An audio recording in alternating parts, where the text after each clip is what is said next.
एक गांव में एक व्यापारी रहता था। उसकी एक खूबसूरत बेटी थी। एक बार उस व्यापारी पर बहुत ज़्यादा कर्ज हो गया था और जिस आदमी से उस व्यापारी ने कर्ज लिया था वो उसे गांव का था और बहुत ही घटिया आदमी था। तो व्यापारी उस आदमी का कर्ज चुका नहीं पा रहा था।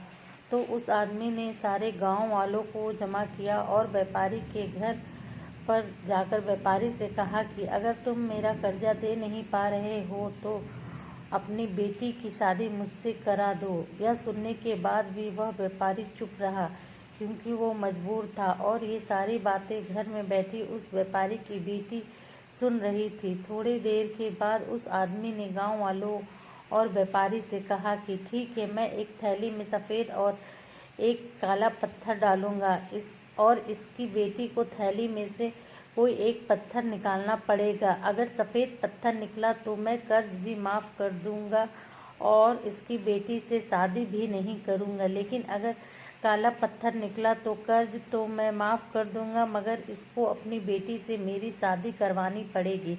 व्यापारी की लड़की इस बात के लिए राज़ी हो गई और सारे गांव वाले भी। उस आदमी ने थैली के अंदर सबके सामने दो पत्थर डाले, लेकिन बड़े ही चालाकी से उस आदमी ने दोनों ही पत्थर उस थैली में काले डाले थे और यह व्यापारी की बेटी को दिख गया था कि थैली के अंदर दोनों ही पत्थर काले थे। अब वह लड़की सोच में पड़ गई थी कि मैं जो भी पत्थर निकालूंगी वह काले ही पत्थर होंगे और अगर काला पत्थर निकाला तो कर्जा माफ़ हो जाएगा, लेकिन मुझे उससे शादी करनी पड़ेगी। और अगर मैंने सारे गांव वालों को यह बात बता दी कि इस आदमी ने थैली में दोनों ही पत्थर काले डाले हैं तो कर्जा भी माफ़ नहीं होगा और यह आदमी आज नहीं तो कल मेरे बाबा से बदला ज़रूर लेगा।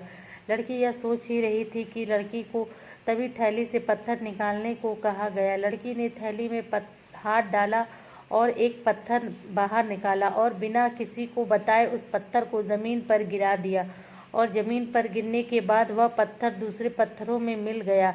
तभी लड़की ने सबसे कहा कि अब कैसे पता चलेगा कि मैंने जो पत्थर निकाला था वह सफ़ेद था या काला था।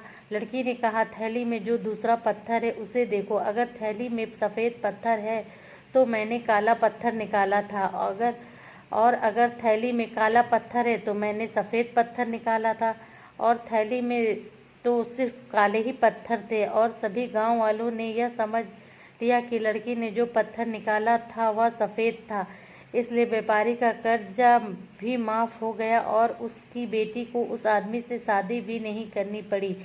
ज़िंदगी में इंसान कई बार मजबूर हो जाता है और उसके सामने जो हालात होती हैं उसे उसी के हिसाब से चलना पड़ता है। इस कहानी से हमें यह सीख मिलती है, जब भी आप मजबूर हो जाओ और मजबूरी में आपका कोई फ़ायदा उठाना चाहता हो तो इनोसेंट मत बनो, बल्कि अपने दिमाग का इस्तेमाल करो। जितना इनोसेंट बनने की कोशिश करोगे लोग उतना ज़्यादा आपको चीट करेंगे।